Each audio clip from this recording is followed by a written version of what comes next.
Hi, it's Andy, and today I'm bringing to you my April wrap-up.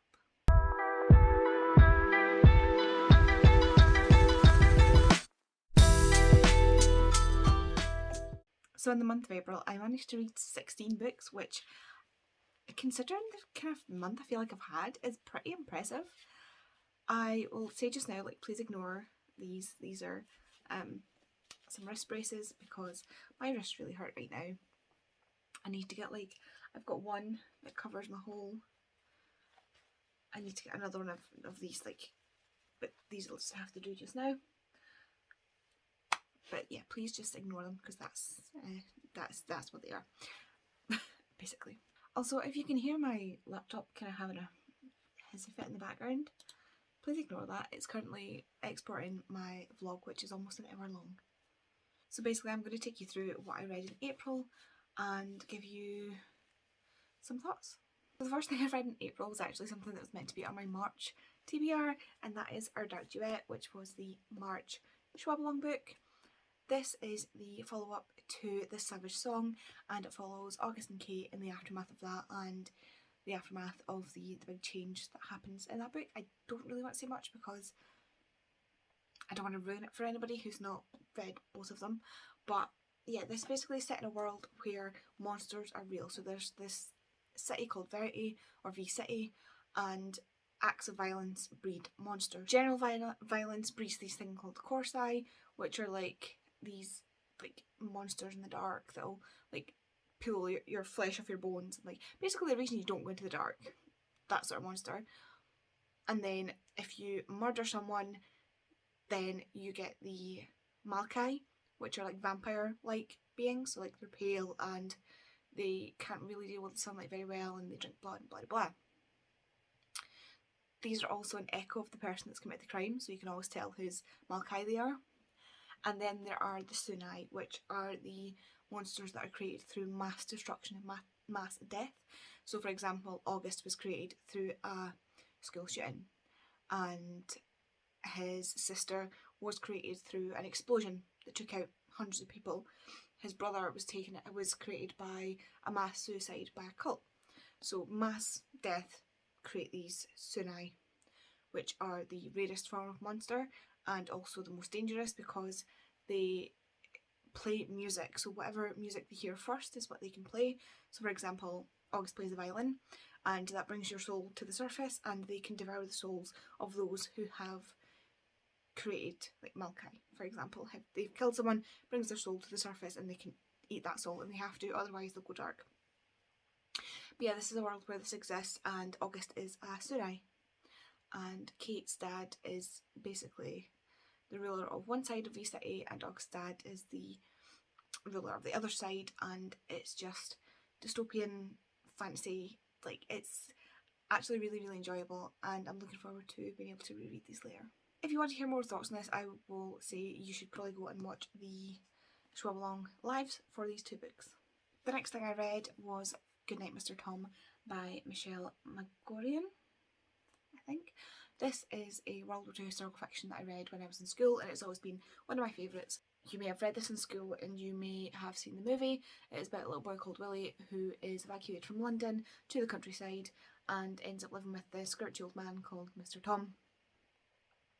And it's just about these two growing together and opening each other up, and some of the realities of war and abuse, and it's beautiful. The way it deals with grief and the way it handles grief, especially for a children's book, it's just fantastic. It's one of my favourites, and I really do recommend this to everybody. Then I picked up a book that I wasn't entirely sure on, and that is Lessons in Chemistry by Bonnie Garmis. This book ended up being one of my favourites of the month. It is about our main character who is a scientist in the 60s, and because she's a woman, she is not held in very high regard. She's treated like a secretary, she's treated terribly, and this basically follows her life. On the blurb it does say that she does this cooking show called Supper at 6, and she teaches chemistry through it, and that is true, but that only accounts for the second half of the book. Most of the book is about her and her relationship with this other scientist, and They are just a fantastic couple, and about her life, about her growing up in a world where she, as a girl, wasn't allowed to be smart, and then as a woman wasn't allowed to be smart, and things she faces. She's been assaulted, she's been degraded, she's been just dragged down, and still carries on in the face of all that, and it's about power and about women and about just people, and I absolutely adored this. It is a really strange one, but once you get into the sort of rhythm of it, then it just goes off the edge. Please ignore the sound of the radiator next to me, also deciding that it's time to switch on. Next, I ended up restarting my Ours New series, which is the series that ends just here. It takes up 2 of my shelves because it is 38 books long so far, and we'll get another one in September. So I'm just going to quickly take you through the 7 that I read. So the first is A Quick Bite, and these are vampire books basically. They are paranormal, sci-fi vampires. These vampires came from Atlantis and have been, they're old obviously because the original ones came from Atlantis. This series follows a family and of these vampires as they find their life mates, and it expands from there into cousins and friends and etc, which is how it got so big. But basically the first 4 follow the original family siblings, like the original family from the series, not the original Atlantean you know what I mean. A Quick Bite follows Luciana, who's the only daughter, and finding her life mate, who is Greg. And then Love Bites follows Etienne, who is he is the youngest boy of the family, and by youngest I mean like he's 400 years old, so like relative. 300? 400? He's 300 or 400 years old anyway, so yeah, relatively young. But he has 2 older brothers, so yeah, he is one of the younger ones, and it's about him finding his life mate Rachel. Single Eyed Vampire follows Lucerne, who is the oldest of the siblings, at a whopping 600 years old, and him finding his life mate Kate. Tall, Dark and Hungry follows Bastien, who is the sort of second oldest boy. So I think he's 400, Etienne's 300, and Luciana's 200, because you're only allowed to have kids like every 100 years so that the population doesn't get too high. So this follows Bastien finding his life mate Terry, who also happens to be Kate's cousin, which throws a nice sort of spanner in the works. The next book is A Bite to Remember, and this follows their cousin Vincent, who meets his life mate Jackie. And then on to Bite Me If You Can, which follows their uncle Lucian, who is actually one of the original vampires from Atlantis. So he is like several millennia old, and he gets to meet his life mate Lee. And the last of these I read this month was Accidental Vampire, and this is about Victor, who is Vincent's dad and Lucian's brother. He is the youngest of that generation, and he's only just over 1500 years old. So yeah, and this is about him meeting his life mate Elfie. The next thing I read was the Barely Adulting podcast book for the month, as I was on the podcast this month, and that's Finlay Donovan is Killing It by Ilka Samano. This book was just it is a good time. It is a funny, light-hearted, good time book where everything falls into place and you don't need to think too hard about it. All of us, I think, thoroughly enjoyed this. Jem didn't like it as much, but me and Lisa thought it was just a good fun time, and I am really glad I read this. I don't know if I'll continue it, but this definitely was the light-hearted read that I needed. Then I finally bit the bullet and read Poison Study by Maria V. Schneider. This is one of Tori's favourite series of all time, which has made me kind of scared to read it, because if I didn't like it, I didn't know what I was going to do. But good news, I ended up liking it. I ended up loving it. This is about Elena, who is in prison in this country called Ixia, and she is in prison because she killed somebody, and she is the next in line for death when the commander's poison taster dies, and she is offered the position because the next person to die is the next in line to be the food taster, poison taster person. She decides that she will take this role instead of dying because it gives her a chance to live a bit longer, and if she's good at the job, it means she doesn't necessarily need to die. So this follows Yelena, Valak and some friends through this whole situation, it is very similar. I think it's like Trudy Canavan's Age of the Five series meets The Hunger Games. It's very much about Yelena discovering more about herself, about them figuring out what's going on in this world, and it's such a good time. It is comfortably within the YA tropes of the early 2000s, and it was a comforting read for that way. It's also a really good character study. The characters are done so well and so believably, and I just cannot wait to get on to Magic Study. The next thing I read was The Spirit Engineer by A.J. West. This is a historical fiction based on the life of William Jackson Crawford, who is a well-known spiritualist in history, and this is one of those books where you don't know if what's happening is reality or supernatural, or if he's going mad, or what's really happening there. And it was such an interesting read. I could not put it down once I picked it up. I was totally roped in to this book. I never knew where it was going to go, and that was really interesting, but it also freaked me out because it was very ghosty, and I'm not good with things like that. Definitely worth the read if you like sort of spooky, character driven books, and if you're interested in that side of history, because it gives the atmosphere so well.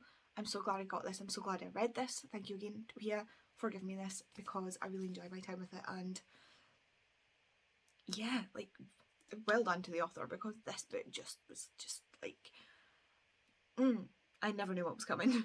The next thing I read was Space, 10 Things You Should Know by Dr. Becky Smithurst.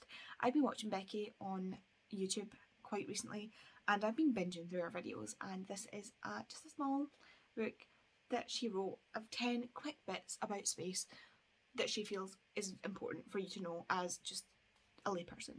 And I absolutely love this. I'm so excited to read her other book in this month's TBR, but this was just a nice, quick, snappy read, and her voice really comes through in this. If you listen to her talk on YouTube, she writes like she talks, and it just makes it so much easier to take in. She's fantastic at explaining things to people who are not in the astrophysics world, and it's just a nice, enjoyable, light but non-fiction read. So yeah, I love this. Next is The Pix, a History by Tim Clarkson. This was less enjoyable as a non-fiction. I listened to the audiobook of this and it did not help. This is basically tells you a timeline of kings and wars.